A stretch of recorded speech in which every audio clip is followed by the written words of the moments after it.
It's the age-old debate. Padres fans keep talking about every 5 minutes. They've both been relevant in the World Baseball Classic. Let's reignite the debate. Manny Machado versus Nolan Arenado. Where the two stand heading into 2023, this great third baseman battle. You know what you're listening to. Let's get started.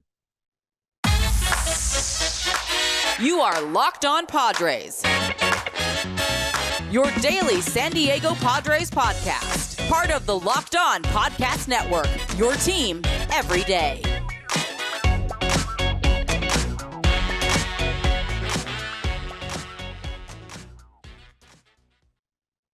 Greetings, ladies and gentlemen, and welcome to another edition of Locked On Padres podcast, which is part of the Locked On Podcast Network, your team every day for Friday, March 17th. As always, I'm your host with sometimes occasionally, but I promise you not always the most, Javier Reyes. You might be familiar with my baseball-related work at Just Baseball, which is a great website that you should check out. You can follow me on Twitter at Javipeno, Javiipeno. And if you don't like my comic book, little nonsensical stuff going on over there sometimes, I tweet about movies a whole bunch too. Then check out Locked On Padres at LO_Padres on Twitter. And also check it out on YouTube where you can see the bobblehead buddy of mine, Tatis, which you can check out in the description at Locked On Padres on YouTube. As always, thank you for making Locked On Padres your first listen every day, free and available on all platforms. And I didn't miss the past couple days. I missed yesterday's pod and Tuesday's pod. So a little bit weird this week, weird scheduling, but don't worry, we are back. Just had to take care of some things. And I figured to make it up to folks, it's time for a fun Friday episode, ladies and gentlemen, because we're talking about Manny Machado versus Nolan Arenado, the debate that, to be quite frankly, just never stops as far as I'm concerned. And it hasn't really stopped ever since Machado signed with the Padres back in 2019. And granted, I will start off by saying this.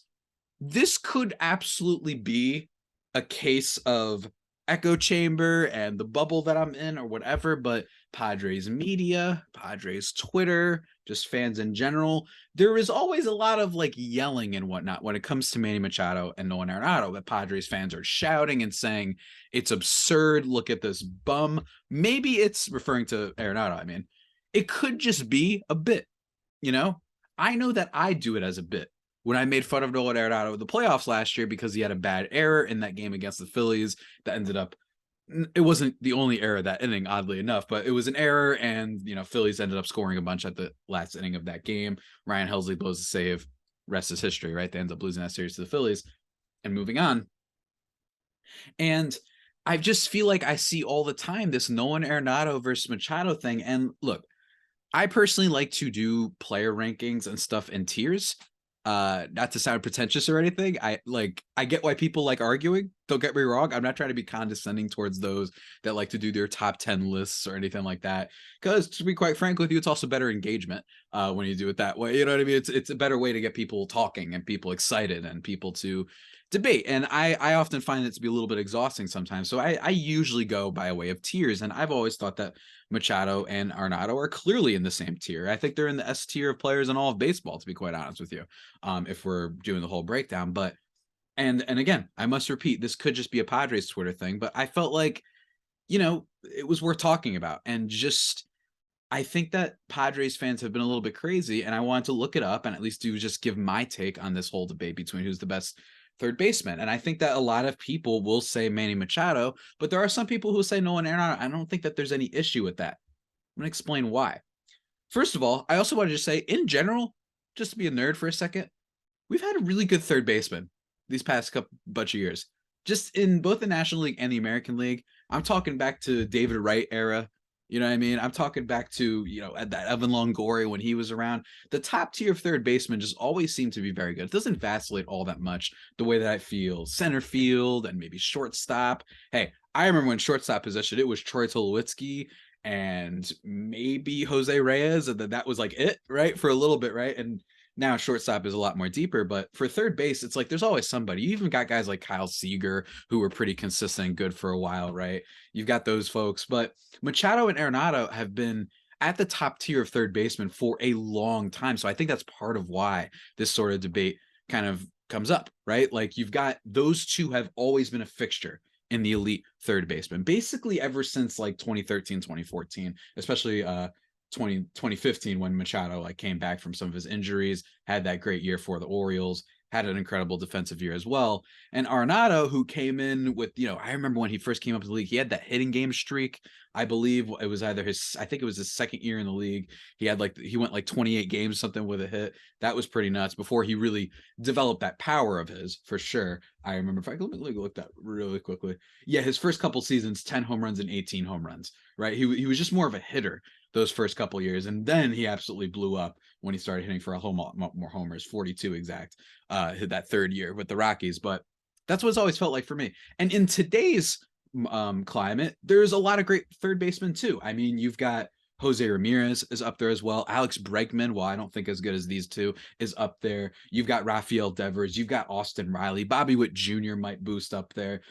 Who knows? Gunnar Henderson. He's a new top prospect. He's the biggest prospect in baseball. Matt Chapman had a 2-year stretch where he was literally an MVP candidate. So again, that's just me nerding out. There's been a lot of great third basemen to talk about, but I think that's why this debate goes up there, because Nolan and Manny are still there at the top of it, right? Some other guys have fallen off, but they absolutely have not.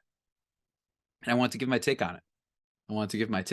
And again, I just really, and I want to give my take on not just numbers, but also just how I feel about the two players, not necessarily by an eye test standpoint, but just, what is the aura, what is the vibe? I think that Manny Machado, for a lot of people, and this might be influenced why Padres Twitter and fans and media and whatnot react to this, is that Machado, in my opinion, has certainly been the one with the bigger personality. Nolan Arenado definitely tends to keep to himself a lot more. Don't get me wrong, he is very passionate from what I've heard, especially even on those Rockies teams. You saw him get upset. It was 2021, right? Like after that crummy 2020 season, that he was just like, what are we doing? Like, he's definitely passionate, don't get me wrong. But Machado has been a bigger personality in the sport, and it's not even really close. And sometimes for good and bad, right? Machado, starts coming into the league. And first of all, he's just got such a swagger to him. He's on those Orioles teams that love hitting home runs, right? With Adam Jones, with Nelson Cruz when he came back, right? Mark Trumbo even hit some power for them. Chris Davis, remember when that guy was a dude? Not Chris with a K, but Chris with a C. I mean, that dude was crazy for at least, he had like 3 good seasons, right? One in which he hit like 89,000 home runs, but he had like 3 good seasons or whatever. Chris Davis was fun. I'll go to the grave with that take.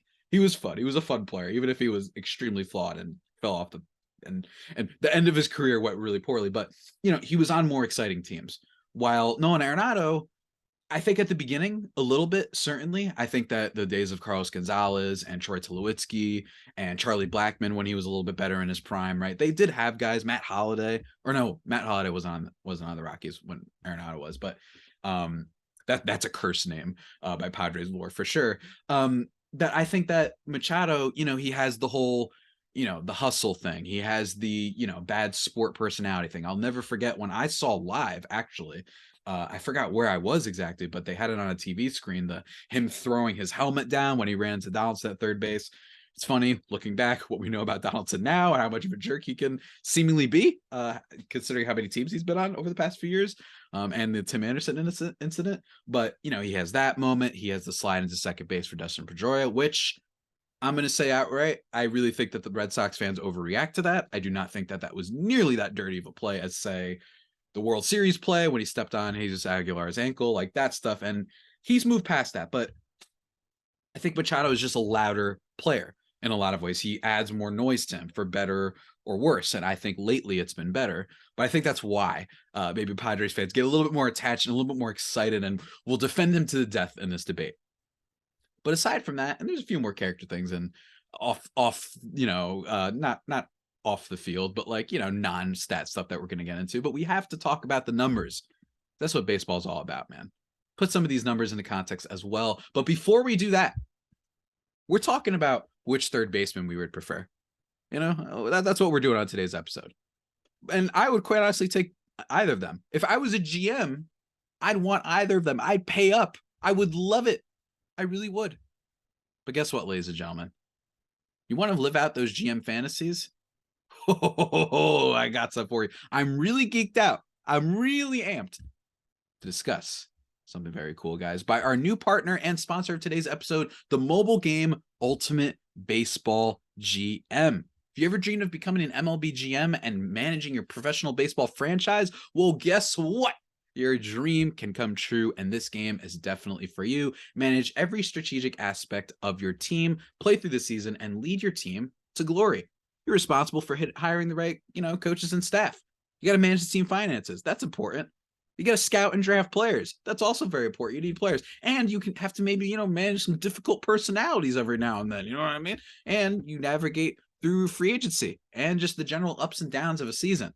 It's really tough in baseball. Baseball is an absolute marathon, let me tell you. All this in a challenging and realistic game world. Ultimate Baseball GM is completely free and playable offline. Play on the go as you want and when you want to. And I especially like that on the go thing. I recently downloaded the app. I haven't fully got into it, but I'm just really excited to have something like this, especially for the season and maybe for you guys to play along with me and whatnot. And I love that it's on the go. As someone who's a big fan of the video game world, these days there's a lot of controversy with everything always having to have an online connection, and you have to play with. Guess what? You don't need that. It's fantastic. It's great. It's lovely. And I'm going to let you guys know how my squad and how I'm doing probably next week or something like that when I have time to dive deeper into it. But let me tell you guys, Locked On Padres listeners, you get a 100% free boost to your franchise when using the promo code Locked On in the game store. Oh yeah, that's right. It's free, and I'm giving you a boost to start things off. So be sure to check it out. To download the game, just visit probaseball.com. probaseballgm.com, scan the code, or look it up on the app stores, Google Play, literal app store for iTunes, whatever. That's probaseball.com GM, Ultimate Baseball GM. Start your dynasty today.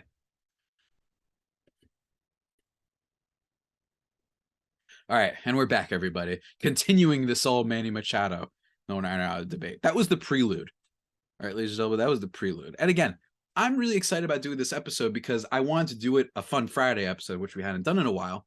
Fun Friday being just when I do something a little bit different and a little bit more fun, I guess, than the usual programming. And I want to do it in honor of all of the very clearly just engagement-seeking takes about the WBC yesterday.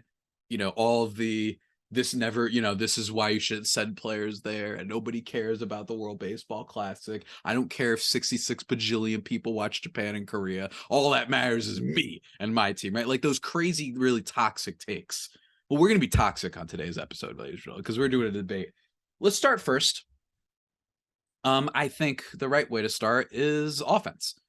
Or not offense. I think actually we should start with just overall WAR, wins above replacement. Both of these guys are literally exactly the same, more or less. Career F4 for Manny Machado at this point in his career is 46.6. As opposed to Manny Machado, his career F4, Nolan Arenado's career F4 is 45.7. It's a 1-win difference. And I think that one of the things that we'll see when you compare these two players is overall, Manny Machado has had certainly some incredible seasons, while Nolan Arenado has been a little bit more consistent. And I imagine that a lot of people are wondering, well, Nolan Arenado, is he overrated because, he played in Coors for a lot of his career, right? And that's a totally fair initial question to bring up. Let me be very clear. Absolutely a fair question to bring up. Nolan Arenado played, in fact, how many seasons did he play in freaking Coors Field? Let me see. Boop, boop, 3. So he's played all but 2 seasons in Coors Field. That is 22 to 29 years old. So he played like 7-8 years in Coors Field, while Manny Machado has played a little bit all over the place, from Baltimore to the Dodgers and now to the Padres. And with Baltimore, let's be clear, Baltimore, especially back then in Camden Yards, was not like a super pitcher-friendly ballpark. Coors is more famous and literally feels like you're playing on the moon, but it's not like Manny Machado was playing in, Safeco Field or something like that. Or Petco. Now, Petco is a little bit more of a pitcher's park. And I think that is something that we have to bring up as well. Again, the WAR numbers, at least according to F4, are very similar. If you want to go to Baseball Reference, Manny Machado has 52, and then Nolan Arenado has 52.2. So this season might be one of those years where we see like maybe he's one take the lead. It's kind of like Harrison Ford and Samuel L. Jackson as like the 2 highest blockbuster actors of all time. Like who's been in more movies that have made more money? Like it keeps going back and forth like every other year. You know what I mean? Samuel L. Jackson will like appear in an Avengers movie, and that gives him the, the torch or whatever. He's talked about this on late night shows, but it's really close between the two, and it's no different in this case. I think that the next thing we got to talk about is offense. And again, Yes, I understand that Arenado played a lot of his time in Coors Field, and that is certainly worth bringing up when it comes to stuff like his home runs and his RBI totals. This is a guy who's had he had 3 straight years, Arenado, of 130 RBIs, which is pretty nuts. Which is pretty nuts, and that still, is worth valuing, and brings up that he was really good for those teams. And the Rockies weren't awful just yet back in 2014, 2015, right? Like they were a flimsy team. They were saying, all right, the Dodgers are the ones here. Same thing with the Giants, but there was a route in which they could do good. And Nolan Arenado, for the most part, came up pretty good for them. Manny Machado, on the other hand, hasn't necessarily had all that many RBIs throughout his career. He's never eclipsed more than 110, while Arenado has done that, like I just said, like 3 times. In fact, he's done it 4 times. But RBIs, of course, are not a great indicator of who's all that great. A better indicator that I think will help balance the sheet, at least offensively, between these two players when it comes to their offensive value is WRC plus. For those who don't know, we've brought it up on the show. 100 is average. Anything below that is under average, and then anything above that is above average. 110 is like, hey, you're an above average player. 140 is like, it's pretty good. 160 is phenomenal, right? Like stuff like that. And WRC plus takes into account your ballpark factor and the team factors and all that stuff, and league average factors, like what is going on with the balls this year. Are the balls, you know what I mean? Like, is it one of those years where it has juiced balls and stuff like that? That might come into play. And I think that's worth bringing up because of the whole Coors Field thing and whatnot. When it comes to WRC plus, for his career, Manny Machado has a 121. Or I'm sorry, not a 121. He has a 124. Nolan Arenado has a 121. So a little bit of a tiny bit of a difference. And one of the things that you'll notice in WRC plus is Manny has been a little bit up and down in his career. Now, there's reasons for that. Some crummy baseball teams that he's been on, right? Like he's been on some bad Orioles teams. I still actually remember it was 2017. He was on such a bad team that he played shortstop for a little bit for the Orioles, and his defensive numbers stumbled a little bit. And he just wasn't all that phenomenal. Or no, I'm sorry. In 2017, he stumbled quite a bit, Manny Machado, but it was a lot to do with just incredibly poor BABIP luck that 2017 season, which was the lowest WRC plus of his prime of his career. I know he had a lower one in 2013, but I don't really care. It's like his second season in the league. 2017, his BABIP was 265. I remember that year. I had him in fantasy baseball, and it was really rough because it clearly wasn't all his fault. He just had one of the more unlucky first halves in a long time. But Machado, when it comes to WRC plus, has shown a little bit more upside than Nolan Arenado.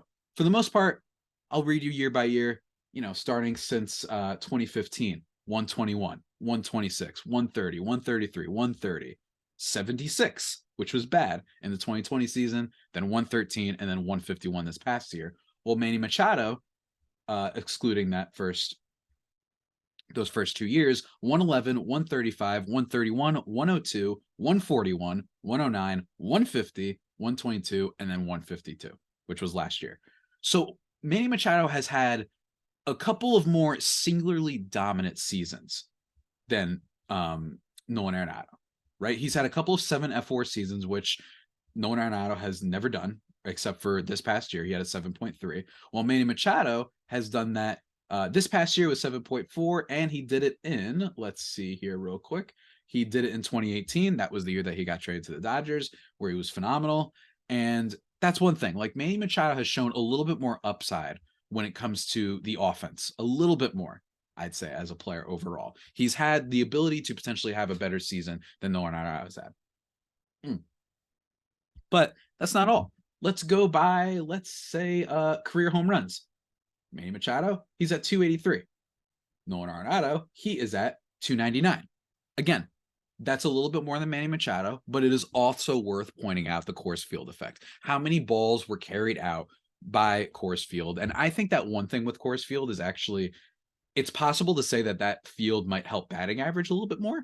And that Great American Ballpark for the Reds is actually a little bit more conducive to more home run fly balls leaving the yard and whatnot, or maybe the short porch at Yankee Stadium, right? But even still, it's a little bit, the discrepancy isn't all that much, right? Like the difference between those two, they're all great hitters parks for the most part. And again, Machado's ability to just have a really low strikeout rate. This was actually the highest strikeout rate of his career last year, and it was 20.7%, which is really not all that much. And Nolan Arenado, as a hitter, has been even better when it comes to that. His walk to strikeout ratio kind of for his career total, 8% walk rate and 14.6% strikeout rate, while Machado's 8.2% to 70% strikeout rate. Again, these differences are so kind of they're so minor, right? Like they're basically the same player almost offensively. If you want to go by WOBA, which kind of takes into account the value of specific hits instead of batting average, which will treat, say, a double as a single, right? Stuff like that. It just ups your batting average. How many base hits / hits do you get, right? Well, with WOBA, which is really important, a career WOBA for Nolan Arenado is 369, while Manny Machado's is, let's just make sure I get it right here, 353. So Nolan Arenado is a little bit higher there. But again, I don't think that there's all that much, especially when you take into account Coors, especially when you take into account some of the really just the fact that Coors is just like the Rockies have always been easy to hit places, all that stuff. National League pitching, right? That's something you could bring up. You could bring up the fact that maybe American League pitchers are a lot better, especially because they used to at least always have to be the only league that was hitting against DHs, while National League did not have that. There's certainly a lot of variables here, but for the most part, Machado has had a couple years that were better than Nolan Arenado's, but Nolan Arenado is really right there, even with the Coors Field stuff. And to be honest with you, I didn't quite expect that. I thought that he was going to be a 4-win type of player, leaving Coors and at his age, which was 30 when he left, right? I thought he was going to be like a 5-4 win player and that his offense was going to suffer a little bit. And it looked like it that first year with the Cardinals, right? He slashed 255, 312, but a 494 slugging, and he hit 34 home runs, which is still good, but a 113 WRC plus. So I thought he was just going to be a really good player with good defense, while Machado was just going to be raking. And last year, clearly, Arenado proved wrong, for sure, that he was just a total Coors Field product because his batting average went up, on base went up, not to the crazy degrees as it was in Coors, but could still hit it. But there's more to bring up on this. There's more to bring up on this, ladies and gentlemen. The big thing that I see all the time, especially every time he makes the one error he makes every year, is defense. Oh, yeah. We got to talk defense, ladies and gentlemen. But before we get into that, oh, yeah, I'm going to talk about how to defend your wallet, right? Or defend people from, making really poor decisions. I want to talk about how you defend yourself from boredom when watching sports. This is a really bad transition, so let's just get into it, guys. The midway point of the NBA season is here, and now is the perfect time to download FanDuel, America's #1 sports book. Because new customers, they get a no-sweat first bet up to $1,000. That's bonus bets back if your first bet doesn't win. Just download the FanDuel Sportsbook app. It's safe, secure, and super easy to use. Then you can bet on everything from the money line to points scored and threes drained. We've got March Madness going on as well. I imagine some of y'all are filling out your brackets. Me personally, I am not, because I am not a fool who's going to fall for that again. Fun fact, I won like a 60-person pool my last year of college. Had no idea. I knew I was going to pick UVA to win it all, but no idea what the bracket looked like until 15 minutes beforehand, before the first game. And I filled out my bracket really quick. I didn't know I wanted UVA to win. That was my champion. I picked them the year that they got upset too. But I knew I was going to do that. Filled out the bracket 15 minutes beforehand, won the whole thing. So ever since then, I have totally not cared about the Turbo Challenge. When it comes to the NBA stuff and FanDuel odds, hey, Nikola Jokic slipping a bit. I hope you got in on the fact that I was telling the past couple weeks. Hey, I don't know. He was a little bit too much of a favorite for my taste. Maybe you got in on the Embiid stuff. We're going to see how that pans out. So go check out those odds and whatnot, guys. And they've got you for all a bunch of other sports. We're getting close to baseball. So I promise you, we're going to give you some fun tips and whatnot when it comes to baseball, since I'm a baseball lad. I'll give you all that stuff. But FanDuel is fantastic. They also let you combine your bets for a chance at a bigger payout with a same game parlay. So don't miss the chance to get your no sweat first bet up to $1,000 in bonus bets when you go to FanDuel.com/locked-on. That's FanDuel.com/locked-on to learn more. Make every moment more with FanDuel, official sportsbook betting partner of the NBA. And we're back. Ladies and gentlemen, on this here Locked On Padres podcast. Oh yeah, it's been fun so far. I've been really pretty number basedy on all this. And again, like that's what you have to do in baseball. It's true.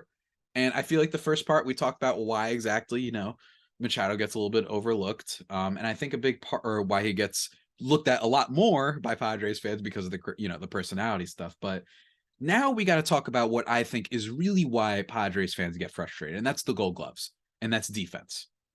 First of all, Gold Glove is not a very good way to judge overall defensive value, right? It's nice, it's cool.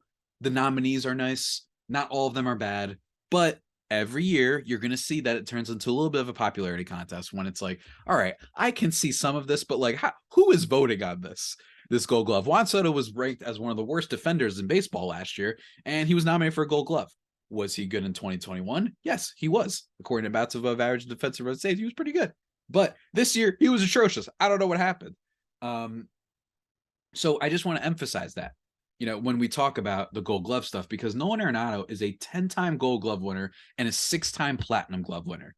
I would argue it should be 5, because I think last year should have been Ke'Bryan Hayes. I know he was on the Pirates and it was a terrible team, but I don't know. I don't think you should hold that too much against him. That dude's a wizard at third. I think he should have won the Platinum Glove last year and not Nolan. But Nolan Arenado versus Manny Machado, I think this is where, I hate to say it, Padres fans, but I think this is where Nolan Arenado gets the benefit of why he might be a better third baseman than Manny Machado. Again, I think the differences are minuscule, but I think this is it. And the reason why is because Nolan Arenado has never had even like one negative defensive year, really. Yes, I love to make fun of him for the errors that he made. Like I said in the playoff game last year, it was funny, but I did it as a bit.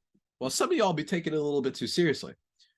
Again, these are only kind of your initial things. I'm not necessarily the biggest scout in the world. I don't know who has better footwork. You know what I'm saying? I don't know who has necessarily the best arm strength in the world. But when it comes to defensive runs saved and outs above average, Nolan Arenado for his career has 155 defensive runs saved, which puts him on track with some of the great defenders at the position ever, right?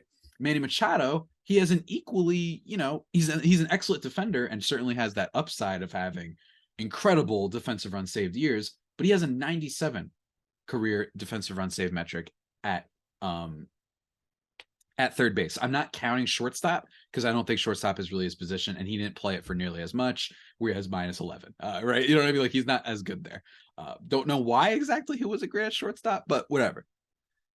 And I think that it's important to note here that Manny Machado has won Platinum Glove, right? Like, he had an incredible season back in 2013, that second year with the Orioles, before he fully, figured out the kinks in his offense and became that beautiful swing and home run bashing player we all know and love. He had 27 defensive runs saved that year. That's crazy.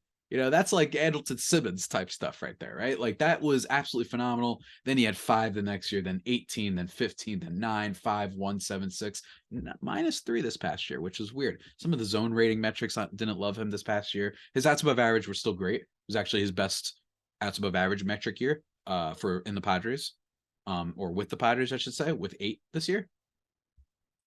But for me, the reason why Nolan Arenado is a little bit better a defender is because it's never taken a sizable dip. Machado has always been excellent, but since 2017, he's been in the single digits of defensive run saves, while Nolan Arenado has been above that. Again, since 2017, 9, 5, 1, 7, 6, -3. Well, Nolan Arenado since 2016, 13, 17, 12, 23, 13, 6, and 19. Again, I'm not saying that this is the be-all and end-all, but last year, even though it's above average, he's got 15. Year before that, 10. Year before that, 6, 22, 11, 10, 8. He's excellent. And I really thought that this is the area that I don't understand. I don't understand why Padres fans love bringing up this. They get livid whenever Manny Machado isn't nominated for a Gold Glove, which he wasn't last year, which, look, I mean, Ke'Bryan Hayes is really crazy, guys. Like, there was one play where he, like, looks like he snapped his head back so far quickly to try and get the ball, like, because he couldn't see because it was so far down the third base line that he looked like Daisuke Matsuzaka, if you guys remember that. Like, it's a crazy, like, whiplash-inducing play. He just contorts his whole body. This was not last season, but I think the year before. Ke'Bryan Hayes is awesome, and same thing goes for Nolan Arenado. I don't think he should have won the Platinum Glove. I think Ke'Bryan Hayes should have gotten it, but again, I think that Nolan Arenado has this sense of consistency with him which is why if we were talking about who's the better player, that Nolan Arenado might get a little bit of benefit of the doubt there. I know. It sounds crazy for me to say that as the host of the goddamn Locked On Padres podcast, but I really think that there's something to be said for Nolan's consistency. Yes, Coors Field helps his overall career numbers with stuff like home runs. Like it absolutely does. And I think that that's one reason you got to look at that. I do think it helps out with some of his BABIP stuff. I do. But I really think that these players are both excellent. And don't get me wrong, things can change. They're still around the same age, right? He's a little bit older, right? Nolan's going to be turning 32, while Manny Machado is going to be turning 31. But I really think that overall, we're kind of looking at players that are just equally as great, if not, just slightly more in the direction of Nolan. I think Machado has had years where he's been a little bit faster on the base paths, especially early on in his career. He swiped 20 bags one year. Last year, he had a good bases running metric, while Nolan Arenado did not, which is worth bringing up. But it's situational, right? Like if it's like, oh, we're in a one-run game and Nolan and Manny are at second base, who do I want there? Yeah, I might want Manny Machado there a little bit more because I think he's shown that he's a little bit better of a base runner. The whole hustle narrative is absolute baloney. And we've talked about this a lot before because the only other player who's played more games than him since 2017 is Paul Goldschmidt. Last year, though, I will say, I did feel like it was, I've been on this podcast, go look it up, Locked On Padres, Manny Machado. You'll find it. I thought Manny Machado should have won the MVP over Paul Goldschmidt last year. I thought Paul Goldschmidt was great, but Manny Machado had a higher F4, and I thought that the narrative part was really important because I like taking into account narrative because, sorry, I don't think that we should encourage people when they're analyzing sports to not have ever actually followed the sport. What does that mean? I don't like that in baseball sometimes people can just look up Fangraphs and they could have not watched any games the whole year. They could have not read any articles, any quotes from players, any press conferences, watched any crazy games. And they could just be like, oh, well, this guy had a higher WAR. I think that's bad for the sport, So I try to include stuff like that. And since a lot of their numbers were so close, I thought it was Manny because heading into this year, Padres collapsed in 2021. Absolutely collapsed. Historically collapsed. And they lost Tatis for the beginning of the season. And everyone's like, this offense is no good. At least on the Cardinals heading into the year, there was going to be a lot more guys there, for Paul Goldschmidt. You had Arenado, who was another MVP candidate. How are you going to be the most valuable player when the other nominee is someone on your team? What? That's just crazy to me, at least to me. So I thought he should have won because he truly carried the Padres offense. I know Juan Soto came aboard, but they needed him to step up, and he did. I don't know if there was any other. I think the Cardinals had players with talent that could have stepped up. I don't think the same for the Padres, really, especially when the first baseman was still there with Eric Hosmer. You had Will Myers not being all that great. I don't think that's just me. Again, that's just me. I really do think that Manny Machado headed into last year being like, if they're going to win offensively, he needs to do a lot of the heavy work here. And he did. While the Cardinals, and I know he had a bad year, but Tyler O'Neill, Dylan Carlson, guys like that, Nolan Arenado, right? Like, so I think he should have won the MVP last year. Don't get me wrong. But Paul Goldschmidt is still deserving. That's the only thing that I will valiantly kind of defend. When it comes to Nolan Arenado versus Manny Machado, one of them I think is infinitely more fun, and that's Manny. He's so much more fun to watch. Just watch the World Baseball Classic, watch the playoff game, watch the Cardinals versus Padres thing. He's more fun. He's more passionate. He's more into it. He's got a much crisper swing, in my opinion. Not necessarily better and produce better results, but his swing is just gorgeous. It looks like he's swinging like through water, because that's how it's like a slow swing. I don't even know how to say it. Looks like it goes around the world, but like he somehow is getting the bat down really quickly. I don't know how to explain it. It's just gorgeous how to, there's too many adjectives I could come up for Manny Machado's swing. And I think for that reason, I like Manny Machado infinitely more than Nolan Arenado. And that's honestly bias aside. I would have said that before I started hosting this podcast. I really would have. I thought Nolan was great, and he's a great defensive highlight guy too, but not as fun. And granted, that could be a product of some of his bad teams. Manny has been on some better teams, especially those years of Buck Showalter and Baltimore that we talked about at the beginning. But I think Nolan Arenado is just slightly better. Slightly. And these things could change. Really, they could change. Nolan Arenado might next year just collapse offensively. It's not impossible. Like I said, that 113 WRC plus mark, first year leaving Coors, it wouldn't shock me. if the following year it was like, oh, wow, yeah, he's just going to be, that's a little bit more what he's going to be from now on. While Manny, I could see him putting up something like last year for at least the next couple seasons, right? I could see that. But to me, I've just never understood the outrage for this. I thought that it was ridiculous. I think that it's just people overreacting. I don't mind if you say Manny's better. I don't mind if you say Nolan's better. But I think the idea of yelling at each other is very similar to what's going on in the MVP race with the NBA, where people are yelling at each other about Jokic or Embiid, when in fact, hold on for a second. One thing, still a lot of regular season left. Same thing for Manny and Nolan Arenado. Still a lot of career left. We have to see how things pan out. And also, they're both really deserving. It's close.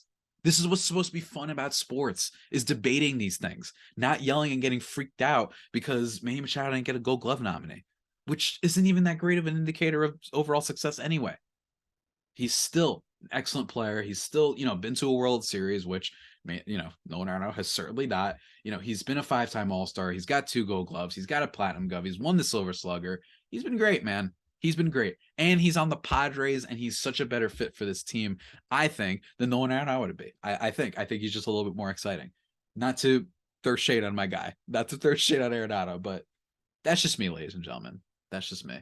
And I know that, some folks might want me to come on here and say, it's not even close. You're an idiot for taking him. I don't. And I think Padres fans and media need to calm down a little bit and stop acting like it's a bad thing for people to say he's second to Nolan Arenado. Guess what?